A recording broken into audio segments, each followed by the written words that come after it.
And now for Couch Candy with your host, Jen Candy.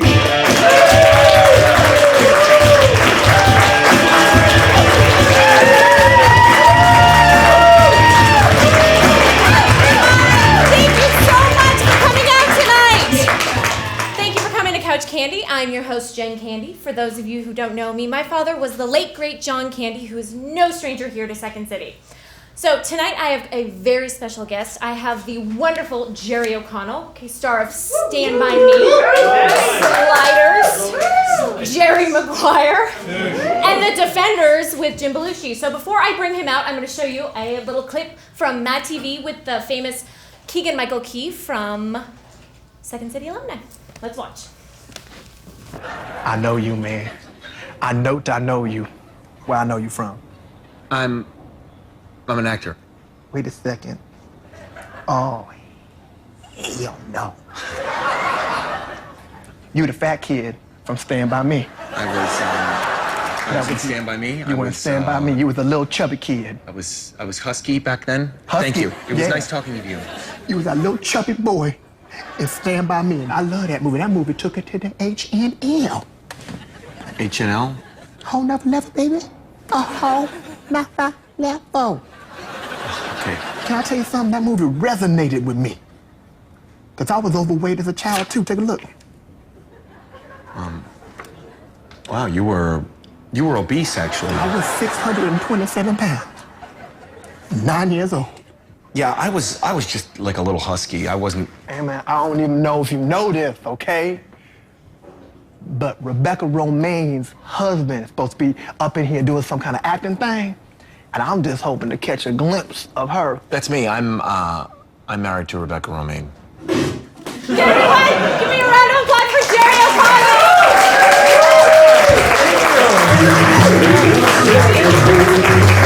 Thank you, everybody. Welcome. That was on the lovely couch.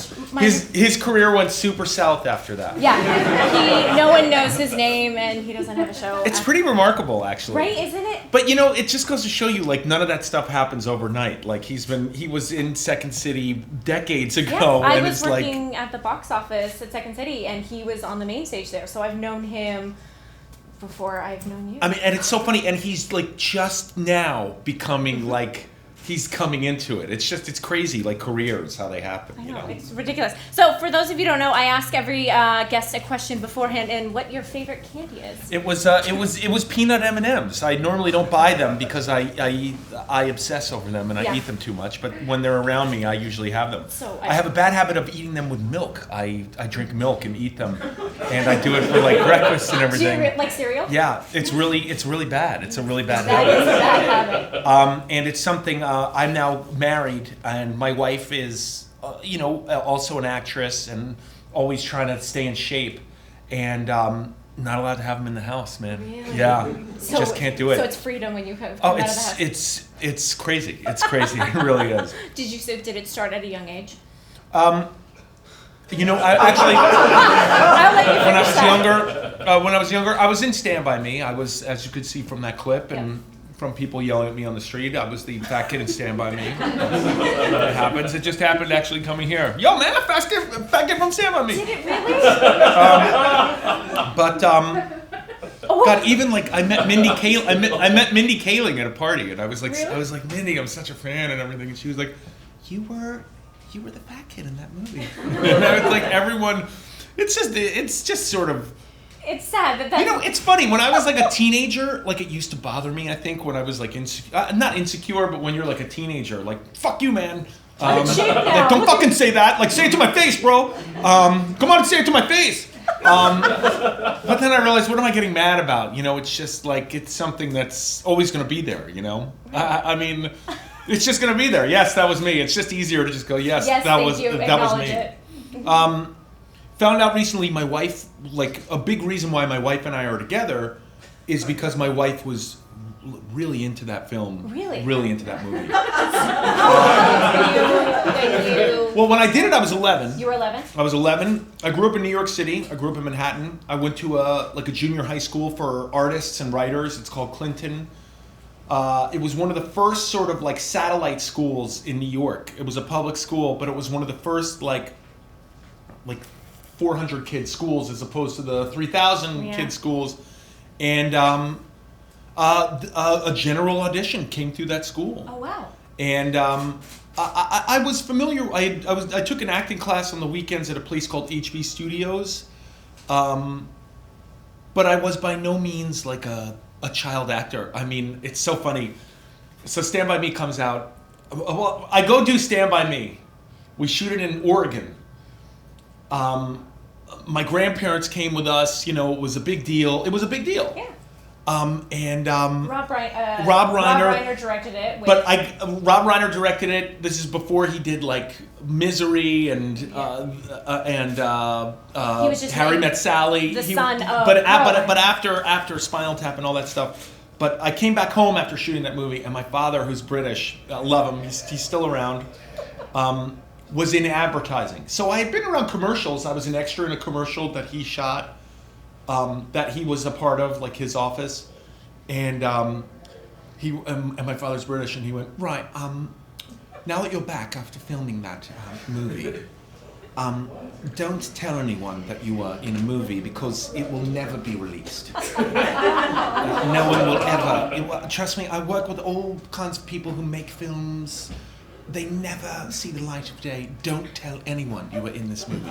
Enjoy the filming of it and that whole process. And I remember thinking, wow, like that's how movies work. I guess they don't get released. But I was like, I had a really fun time. I really enjoyed it. I was kind of a hyperactive kid, and I just like I fit in well on a set. I wasn't yelled at for being crazy, you know. It was a fun environment. And so you never got into any trouble? Did you do pranks or what? Like there were pranks, but I mean it wasn't like crazy trouble, you know. Yeah. I mean we were kids. We were. I mean it's so sad because the film when you watch it now is about kids, preteen kids, and their relationship, and that's really what it was kind of like, you know. It was like preteen. It was before girls or anything like that. Right. It was before. You know, sadly, like, you know, other adult issues like drugs and stuff, or substances, and it was just a really innocent, fun time. So I had that memory, and then I remember the movie came out.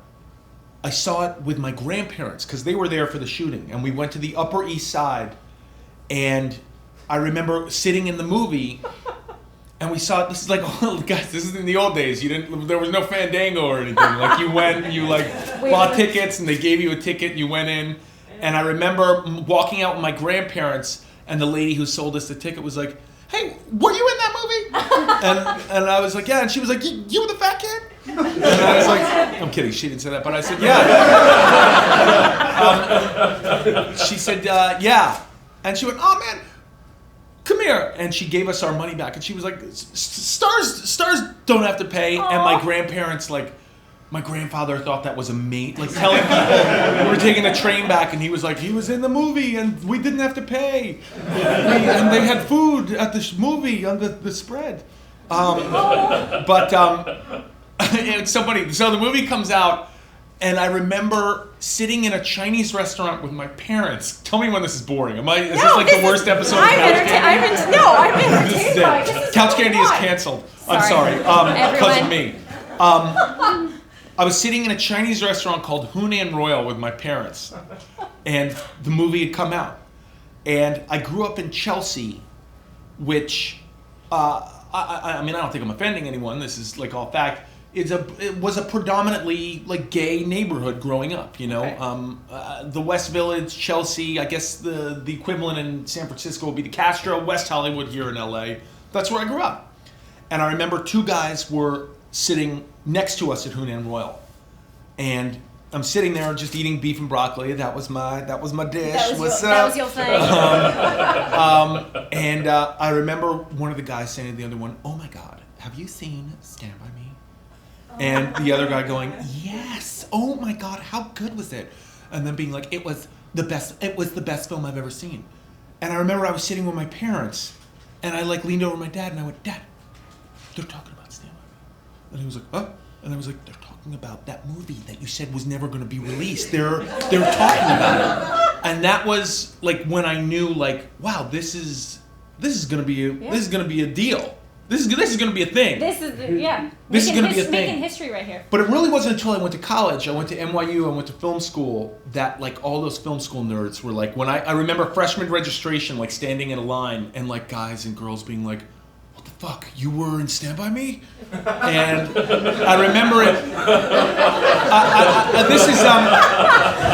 I remember it became like a.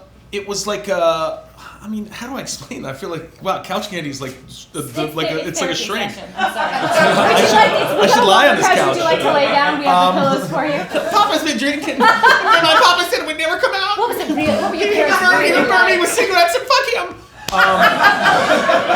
Tell us how you really feel, Jared. No, I remember in college, it made me like cool. It made me like cool to be in that movie. It was like something, it was also NYU film, so like, you needed something, like you just needed something to stand out, and that really helped me stand out. That's like a weird thing to, So, but I mean, I don't want to say that I use it as a crutch. I mean, no, well, it's really weird. It as a crutch. You imagine if I wore like somebody. This is so crazy, but I did a play, and when you do a play, people send you like it's like you get like fan mail, And someone sent me a shirt that was an image of the boys in Stand By Me. I don't want to make this all about Stand By Me. Do you wear So it's a T-shirt with like the image of the four of us as young men in Stand By Me, and it's like I have one shelf that I keep my shirts in, and I remember I put it on. And I was like ready to like go out, and I was like, I can't do it. I can't. You can't do it. Guy. It's just I can't be that guy. I mean, it's just it's too. No offense to him, it's too David Hasselhoff. I live in Calabasas, which is where the Kardashians are from and everything. I have a really funny story about that happened to me today that I'm going to tell you about. There's a mall called the El Camino Mall, which is sort of like the more busted mall. The expensive mall is where like Bieber goes and the Kardashians goes, and then across the street there's a busted mall. And one time the Hoff came there because there's a diner there, and he was there, and like I was my kids are in a karate class, and so we were all like at the window, and I was with all the parents, and I was like, guys, it's fucking David Hasselhoff. It's David Hasselhoff. And he walked past, and he got into a car, and his license plate said The Hoff. Oh. And I remember when I put on that Stand By Me T-shirt, I was like, wow, this is just like me having like. I mean, could you imagine if my license plate was like Stand By Me, Stand By Me. It is kind of annoying. Sometimes if I go to bars or weddings, people will play Stand By Me, and like DJs will be like, yeah, this is you. And I'll just be like, yes, thank you. I find it's better to be like, thank you. Like, fuck you, man. Come say it to my face, bro. You have two twin girls. Have they watched the movie? Oh, yeah. That's what I wanted to get to. My wife and her sister, my wife is from Northern California. Her sister came to visit, and my sister-in-law was like, have you shown them? And my wife was like, no, I haven't shown them. And I was like, what are you guys talking about? And they were like, oh, we're talking about showing your kids Stand By Me. And I was like, oh, well, just show them. And my sister-in-law was like, it was a really special movie for Becca. My wife's name is Rebecca, for Becca and I. And I was like, oh, really? And she was like, Rebecca, you haven't, like, I've been married to my wife now for, like, coming up on 10 years. I've known her for a dozen years. And she's never once talked about like special moment that she's having. Like occasionally people will say, yeah, you were in Stand By Me, and like but my wife won't go, hey, I gotta tell you something. So my sister-in-law was like, oh no, it was like our movie. Your wife had a real your wife had a real thing for it. And I was like, what? This is like only a couple months ago. And I was like, really? And my sister-in-law was like, we had a VHS of it, and we would watch it all the time. And my wife had a real thing for the movie and a real thing for, sadly, God rest his soul, River Phoenix. she showed it to my kids. So my kids, look, I love my kids, but they're not smart enough for it. They're like, they want like whatever they want, like Disney Channel. They want like Spy Kids or whatever those movies are. It wasn't really. They pass right out. For them, it's really. I don't want to make this a downer because I realize this is a comedy show and we're in the Second City building. But it is very sad for me to watch. I did watch it with them, but just because River Phoenix has passed away, it's like hard to watch. It's sort of difficult to watch. It's and passed away so prematurely. It's pretty difficult. That could be hard. It is hard. It is hard to watch. It's hard. It's sometimes hard for me when I have to watch my dad's stuff, and it's like that happy. You're like, oh, this is great, and then you're like, think about it. You're like, oh, that's kind of sad. Of course.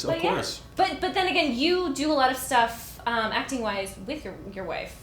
Yeah, you've done some Funny or Die stuff. I think you did an episode of Ugly Betty.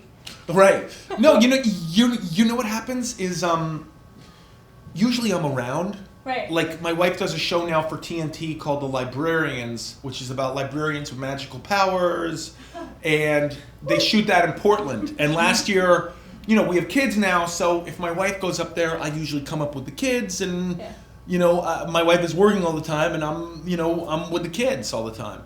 And so they gave me a role on that, but it was like,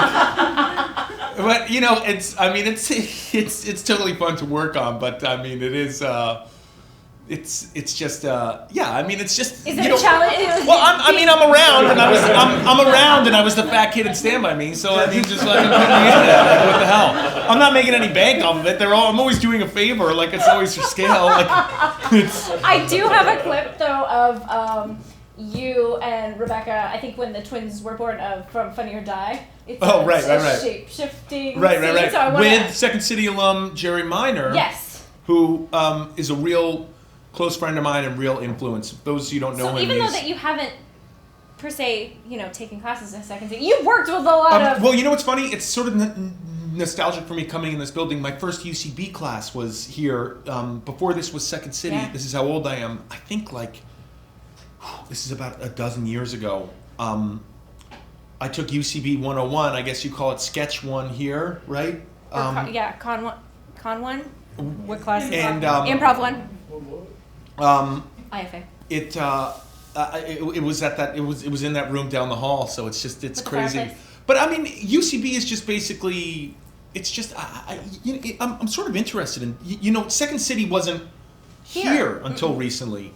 It just wasn't, and I've lived in LA for, a while now, and it was at Melrose for a little bit. I think Groundlings was the first game in town, and then, but just all my friends were at UCB, but they're all like, I don't want to get into the histrionics, and I don't want to start like a Tupac Biggie beef, but it'd be so crazy. Fuck you, UCB!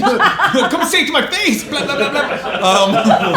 Oh God, it's a conspiracy. They'll write books about it. Cops shot at the Second City people. All my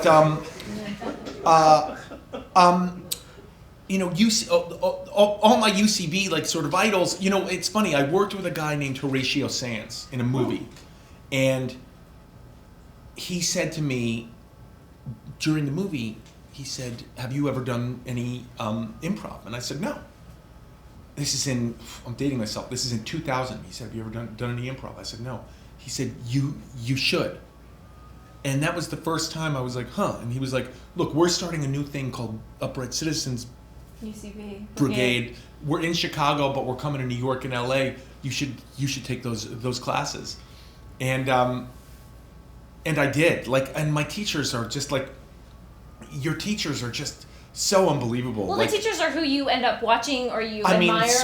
People my teachers was a gal named Jamie Dembo, who, if you don't know, has a sketch called Rana and Bev, and they write like Spy and they're like amazing writers. A guy named Will McLaughlin, who is, if you watch television, he's in pretty much every other commercial. It's just, it was so funny. As an actor, I started to feel a little out of date because there were these new people coming in and just doing improv, and shows like The Office were like killing it, and like gone were the days of people who came in and could memorize the best and hit their marks the best. It was over. There was sort of a new game in town, and it's really been delightful. But I wonder how much Second City differs. I'm always taking classes. Like I'll always go back in UCB. I'll always go back and take it's their third class. They call it 301. Tell me when this is the most boring episode of Couch Candy. No. Can someone please say Yes, someone shout my boring. brother will say something and say this is boring. He'll just throw something. But I usually take a 301. I usually take a 301 class with a teacher over there named Julie Brister. I've taken it like 3 or 4 times just because it's the class I feel the most awkward in. It's embarrassing. Like I walk in, I have like meat sweats going in there. Improv sweats. It's just embarrassing because these scenes are just gonna suck. And it's gonna be embarrassing doing them in front of, I mean, I wouldn't do these in front of the mirror. I'm so embarrassed, and let alone like do it in front of a class. And it's also fun too because a lot of times in classes, a couple fun things happen. First of all, you're not dealing with like professional performers, and I also have a theory that's why Chicago and Toronto are such fun places to start in, because not everyone is like so showbiz savvy, you know? Like everyone in LA is so showbiz savvy. It's a little more down to, I always thought Chicago, I went to Second City, Chicago, because I wanted to kind of experience it there. Well, also, and it was a little bit more, it seemed more grounded. And everyone's humor is, hey, I work in an office and we sell widgets, and this office is so fucking crazy because this lady who's my boss, like there's something sort of real about that, you know, as opposed to, oh my God, I worked background in 90210, and you know, that cast is so stuck up. It's just, it's not. It's a different. It's like a real. It's like actual life. You know what I'm saying? It's it's reality based. Reality is always funny. That's why you kind of stem from what happens. I just started doing stand up, and a lot of the stories I tell are either things that happened to friends of mine or actually happened to me. Right. Because that's freaking funny. Right. Like that's the funny stuff. This is totally off topic. I'm so sorry. I heard Jason Alexander on Howard Stern today. Oh, nice. And he told a story early on in Seinfeld that something happened to his character, George's character. And he said, and this is when he realized that he was playing Larry David in the show. And he went up to Larry David and he went, "This is a crazy story. My storyline is crazy. This would never happen." And he does an imitation of Larry David, which I won't try and do, where he goes, "Are you crazy? That happened to me. It happened to me in real life. That's why we wrote it for you." And he was like, "Oh my God, I'm playing him." It actually did happen. You're like, oh, the light went on and it finally clicked So on it. all that stuff, I mean, it's just what happens. Like, I'm an old man now, so if you follow me on Twitter, like all my jokes are like, kids, like my kids' art sucks, like, you know. Your kids are work away. And I made a joke the other day that I threw one of my kids, like, my kids do artwork all the time, every day. Yes. And we had like a pile like this, and I threw it away. And I was doing something else, I don't know, and my kid was like, Dad! Whoa, what is this? And they like pointed in the garbage. And they were like, no, you have to save this. And I was like, we're not saving it, I'm sorry. And then I made a joke that I was going to make them watch Hoarders. And my wife thought it was funny, so I tweeted it. What's good? There's a dead cat in there. Where's the hamster? I did try to do Game of Thrones with my kids. They could not do it. They're too young, yeah. They're too young. And then I was fast forwarding through the show where like bad shit was happening, and then I was like only watching like 1 minute of it. a little too gory for them. Or not. But they're kind of like, my kids are like, your kids are cute. I think I have they're just chicken shits. I think I have a family photo. There we go. That's our Christmas card. Your Christmas card. Yeah. That was my wife's idea. I love it. The dogs and and the cat are all wearing matching pajamas. Yes. How many kids do you actually have? We have sadly one of those animals passed since that photo. Sorry to hear. He was old. It was of natural causes. But we have 4 animals. No, it's actually very annoying. Like I grew up with like a total of 10. It's number too much. It's a problem that my wife has. My wife is continually adopting animals. I have to really like. Yeah, cut her. cut her off. I mean, it's really been like a fight for us, you know? It's been like, honey, if you... I'm kind of like your wife in that You know, way. my wife will like email me like there's like Look at this adopt a dog sites, and it's like we have to save this dog, and there's usually like some sort of horror story. Well, I always thought that I could foster, and then realizing I would never give them away. Right. Like I could never. And there's always like some sort of. I mean, it's almost like a sale. Like if you go on like I don't know, Guilt or Guilt.com. Right. Like it's like you have 2 minutes to buy this, or else it's gone. I want the puppy now. Yeah, and it's like so. Oh God, well I have to order this now. You know, usually with dogs they say, you know, you have to adopt this dog now, or else it's it's. So this is really the most depressing episode of Couch Candy ever. And on that note. Yeah, my. But animals are great to have. I have one dog, but if I had a bigger place, I'd probably have more. But then it's the cat hair and dog hair and. I mean, this is gonna be now the grossest episode of Couch Candy. We have a cat that sleeps on my face. And you know, I'm not a hairy man, but like I shave, and then the next day you wake up and you have like stubble, you know. You know, I mean, I'm not exactly George Michael, but I mean, I can get stubbly, but I have so much throughout the day. If I don't shave, that's what the kids are doing these days. If you want to look cool, I thumb through fashion magazines. I always have cat hair in my beard because I have a cat that sleeps here on my throat. See, my dog sleeps above my head, That's but I crazy.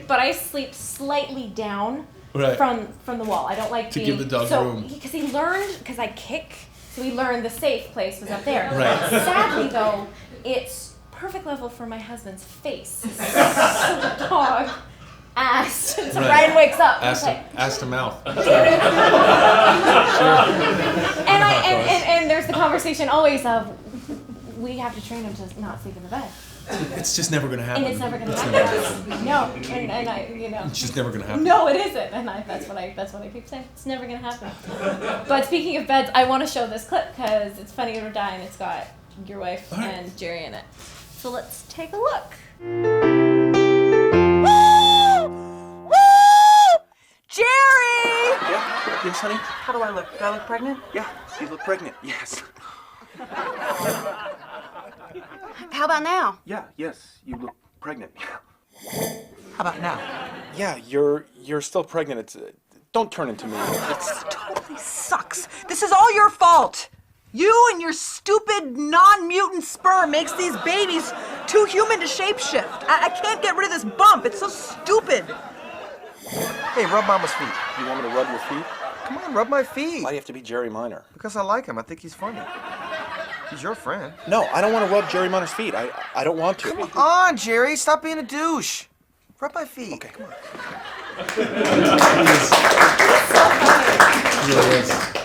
He's like another level funny. Yeah. Well, you've done a handful of like Funny or Die stuff because you impersonated Tom Cruise. Yeah. That was you know, I think it was just the age I was at. Like Funny or Die was sort of a new The company. thing that you wanted to get and we, into. you know, it was mostly Jerry Minor and I just being bored and saying, you know, let's send this in. And we would get so offended if we tried, like, when this whole Tiger Woods thing was happening, we had a couple sketches for Tiger Woods, and they said no to us, and we couldn't believe it. We were livid with them. We were so mad. What? I know. We were really mad with them, but it's been really fun. There's another guy, another Second City alum who's not there, who was there behind the scenes, a guy named Brandon Johnson, who is sort of like, you know, he's not as like famous as like Jerry Minor or like other Second City people, but he is. Oh man, he's just one of the funniest. He's just a secret weapon. He really is. Second City produces a lot of good people, like behind the scenes and writers and producers and everyone. Yeah, and it really was. I mean, they are the funniest people. It's unbelievable, and they really shaped. You can't tell from tonight, but they really shaped my humor. They're just, oh man, it's just really, you know, because I was kind of, it's funny. I mean, we already covered, I was a fat kid in Stand By Me. After college, I got into a Fox television show called Sliders. Yeah. And thank you. That's agent at the time of Sliders. But and it's funny, I was kind of like I was on a Fox show, so they were having me take my shirt off and stuff. And like, it's so funny. I remember, these are things I've never verbalized, so I'm going to. This is why we're here. Sliders was a show on Fox. This is how old I am. It was on with another show called X-Files. It was on Fox on Friday nights. So Sliders was on at 8 and X-Files was on at 9.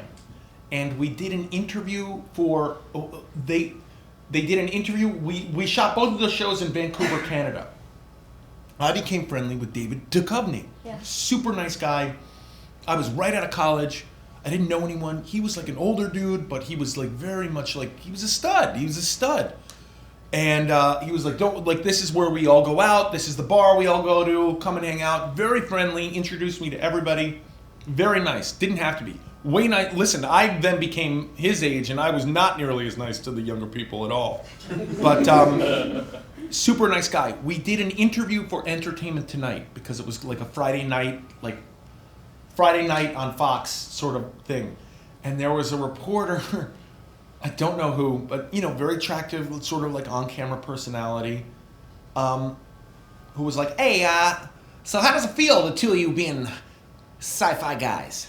And I don't know, we answered something, oh yeah, it's fun, it's really fun, it's a fun night, Friday nights, it's a great night for science fiction. Yeah, but you two guys are you're the reigning sci-fi guys. And I remember David Duchovny saying, hey, I'm sorry, ma'am, don't say that again. Just don't say that again. And her being like, oh, come on, don't say what, that you guys are the sci-fi guys? And he was like, whoa, stop, you're saying it again. What did I say? I was like only 23. I was like, I wasn't smart enough at that age to say that, I mean, looking back, like, just what a funny dude.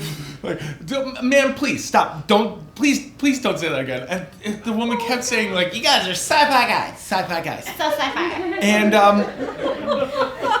but it's funny, I remember, like, I just didn't feel deep enough, after that. Like, it was like, you sort of, like, a lot of the roles I got were kind of, like, pretty simple and stuff, and it was meeting all these Second City alum that really sort of was like, oh, this is the next progression into having fun in this world, And, now in this day and age, I mean, I don't think I'm giving away any secrets, but I mean, a lot of these people do smaller, sort of like dream roles. I don't want to talk specifically about people, but they do characters that they normally would have had to pitch to, Fox or ABC or even Comedy Central, but there are even more avenues now that they can all sort of go down, and it's a really freeing time for real talent. It's sort of a really fun time that we're entering now. I mean, it's everyone has the freedom to kind of to do more independent stuff that they probably wouldn't have been able to do. They're getting away from the networks. That guy, Jerry Minor, with very little money, put together a sort of presentation about a character that he has been wanting to play. And I saw the footage of it, and it is, punch me in the face now, funny. It is great. Crazy. It's crazy. And it's nothing that anyone who's a boss in a corporation would have ever approved. What? No, it is the craziest premise and craziest of the crazy. And it is super funny.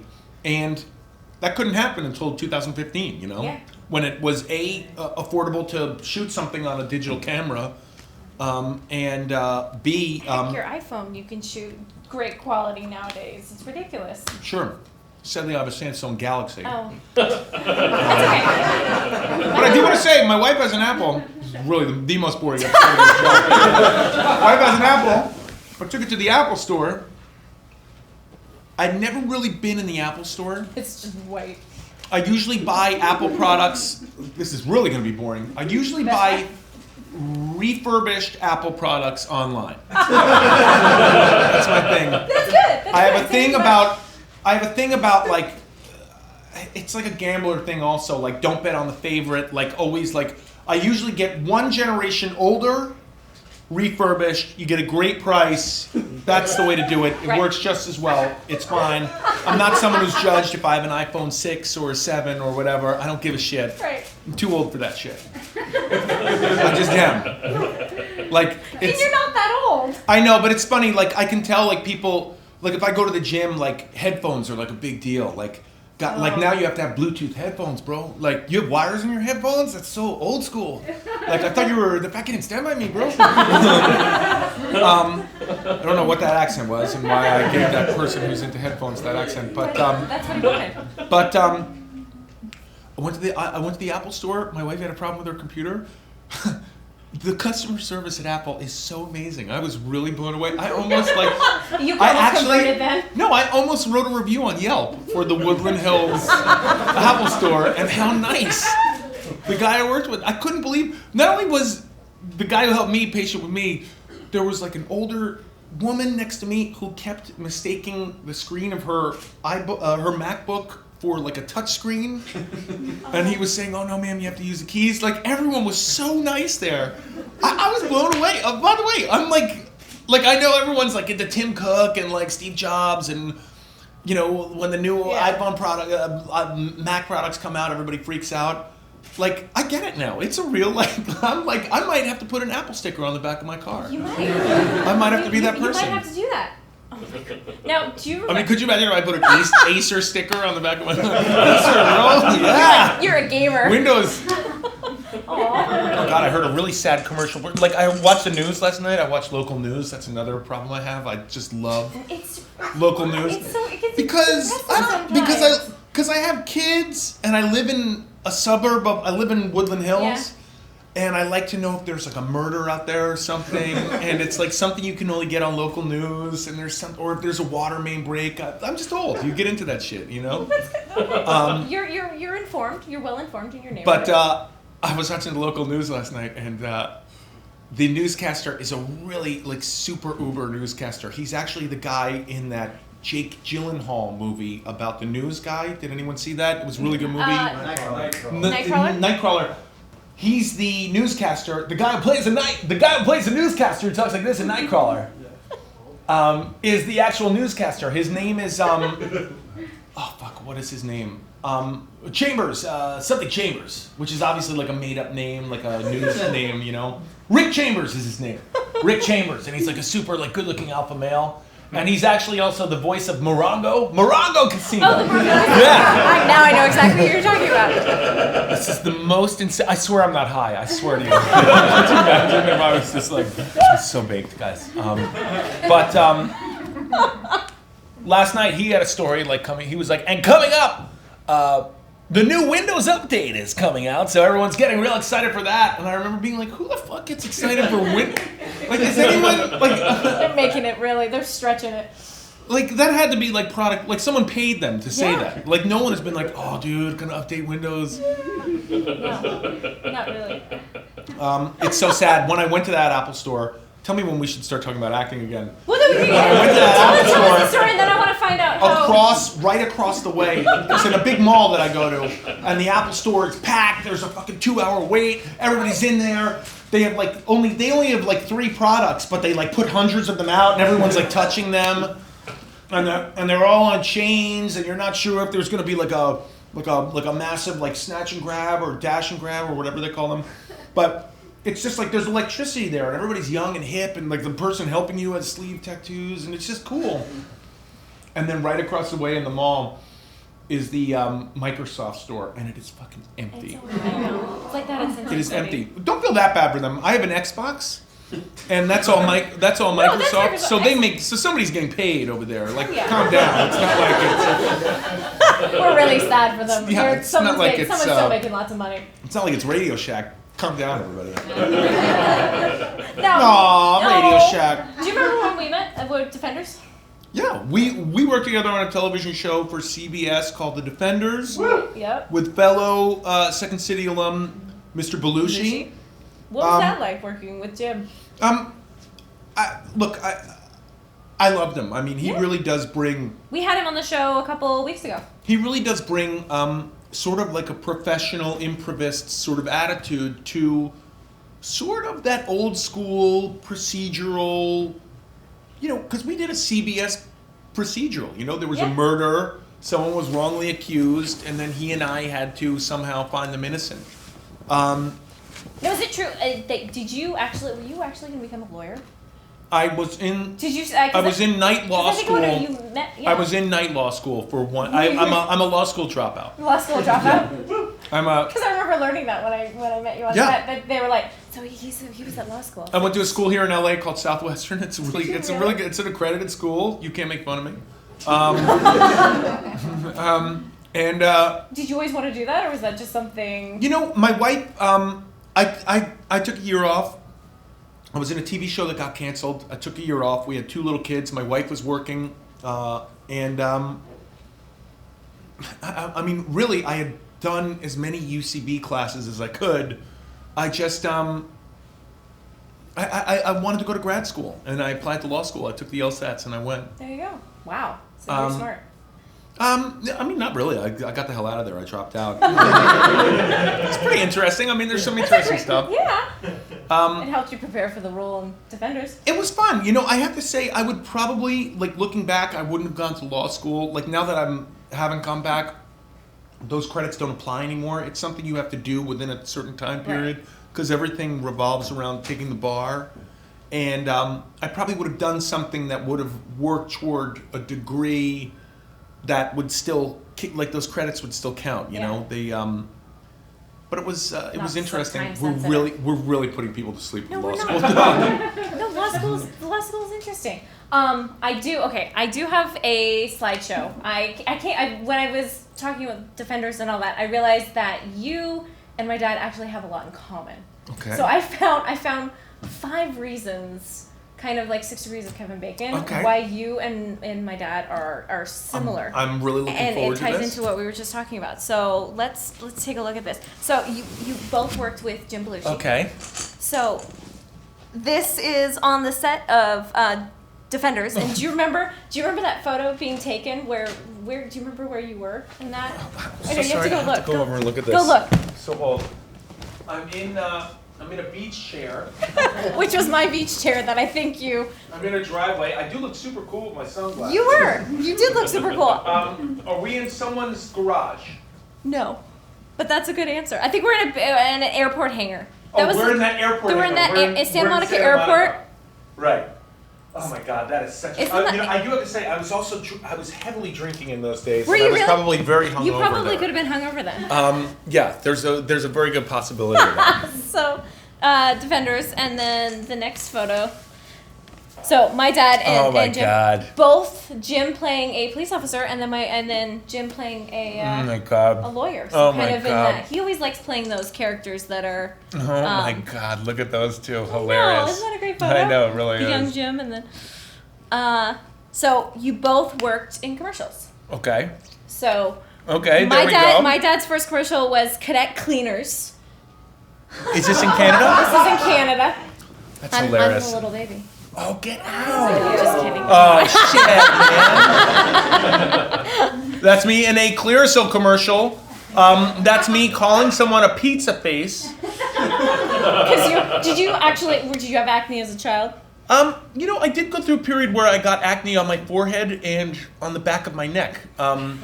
This is the weirdest episode of Couch Candy ever. I don't know why I got so specific about that. Those are the grease zones. I went through a year where I got heavy acne on my forehead and on the back of my neck. And did you use Clearasil? You know, I have to tell you, I use something called witch hazel. Oh, I love witch hazel. Which is like a milder form of rubbing alcohol. But it was suggested to my mom that I get a facial by one of her friends who was an esthetician.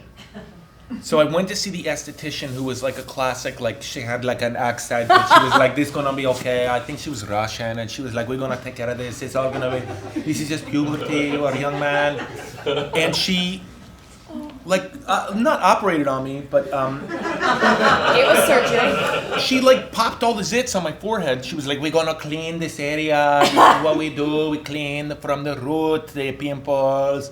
We get rid of all the dirt and all the fungus." And I was like really like mucked up, you know, like I looked terrible. I had a pizza face, and the back of my neck too. And I was so mad at my mom. I mean, I like classic, like teenage shit to be like, "This is all your fault. Like, I'm not leaving the house. I'm calling in sick. my Fuck you. I'm God. not going to school. You can't fucking make me. This is your fault. Your fucking dumb Russian friend fucking did this to my face." Maybe Clearasil would have worked. But it's funny, like seeing my wife get facials now. When my wife comes back, she looks toe up. You know, I mean, it's what they do in facials. And No, there's times if I have to be somewhere, I have to make sure I get a facial a week before. yeah, I should apologize to my mom. Hey, I'm sorry. Sorry, I called you a bitch for paying for my facial when I was a teenager. But that was a Clearasil commercial where I'm like, Yes. yeah, that guy's a pizza face, blah blah blah blah blah. And Both voted sexiest men. this is gonna be a shocker. This will be fun. So, my dad was Playgirl, Oh my sexiest man around the time of Summer Rental. Oh my God. That's him. In the bottom there, my mom was really happy. Of course. Of course. And then yours was People magazine. This is it. Wait Sorry, for it. right, wait Here for we it. go. Here we go. Yeah. There we go. Just That was, don't get and guess. I did a horror movie called Piranha 3D. And my character wore Speedos. Like the Piranha was about, it was a really funny movie. It really was. I loved it. Yeah, it was great. It was really fun. But I play sort of, oh man, I got into legal trouble because I compared myself to someone who owned a porn company who Was it had... The Girls Gone Wild guy? Allegedly, that's what I was saying that I based Right. my character on, and legally I was trouble. You got in trouble. Oh yeah, and so now I have to say any coincidence. Wait, what am I supposed to say? Hold on, let's Any legally say- similarities are coincidental. Yes. Any similarities to myself and that person were totally coincidental. Well, my But dad- anyway, my character wore, like we were on a boat, and there's like, you know, it's topless. It's like a teenage horror movie, so there's like toplessness, and they hired pornographic film actresses to be It was super naked, and it was just like, it was crazy. And so I'm like wearing a Speedo, and I'm supposed to play this coked up person who, any similarities are coincidental to other people. But I wore a Speedo. But anyway, like all these shots came out of me, like paparazzi shots came out of me in Speedos. Speedos. So like people were thinking I hung out on yachts in Speedos, you know? And it's really insane too, because I'm like hanging out with these like porn stars. I'm not hanging out with them, I'm shooting scenes with them. Like we're at work and the paparazzi are taking photos. My kids were just born. My wife was like, had just given birth. There was like, not like everything was like not like my wife was like, "What happened at work today?" And I was like, "No. Just work, boring, whatever, same old." But well, my dad had a similar outfit. no. Hold on, let's see if we can get this going. He had a red leotard though. God, that for is a hilarious. children's magazine. God, that is hilarious. It was a magazine for a children's theater company that he worked for. That is hilarious. And then we've got a couple more. Oh my God. We'll run through these. Okay, you both love to golf, I think. Yeah, sure. Let's just say it. This is my dad who loved to golf. He tried to get my brother and I to golf, and I think my brother took onto it a little bit more than I did. Oh And God. then there is...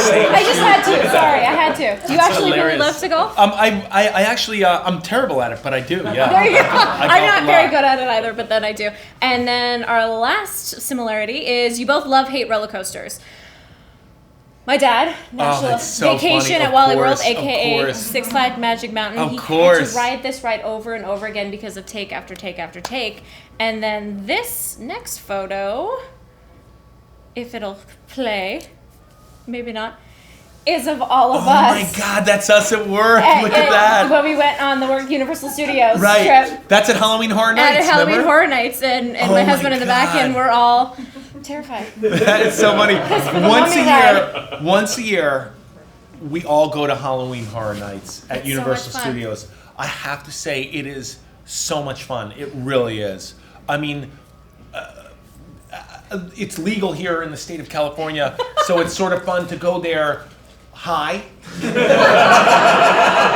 because their people are zombies and they're really good. They're like, I mean, it's not like your neighborhood haunted house.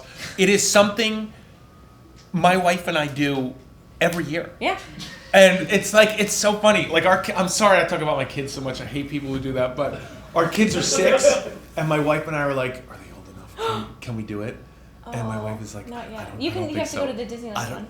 I don't think so. But I want to take them to the Universal one You and could just do be like, Stranger- this is real life! Like, oh, come here, bears!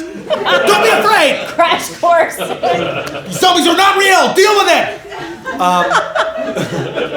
I'm totally kidding, but that was one of those nights, Yeah, man. that was a lot of oh, fun. man, I had that so was a much good fun. one. We have to do that again soon. Speaking of doing this again soon, we have run out of time. I love you, baby. I love you. Oh. You're the best. Thanks, everybody. Thank you so much for coming. Thank you guys so much for coming. I will see you guys next July 1st. I started to do the shows now the 1st of every month, except for August, which is on the 12th. So my next guest will be Joe Flaherty. Wow. Yeah. So we'll see, because everyone laughed last time I said I was having Joe Flaherty. But this time, I swear, I'm having Joe Flaherty. So thank you guys so much for coming out. Jerry, thank you so much. I have to go appreciate too it. because I street parked. Oh, get towed. So as my Uncle Tino Insana always likes to say, Drive safe and get out! good night, folks.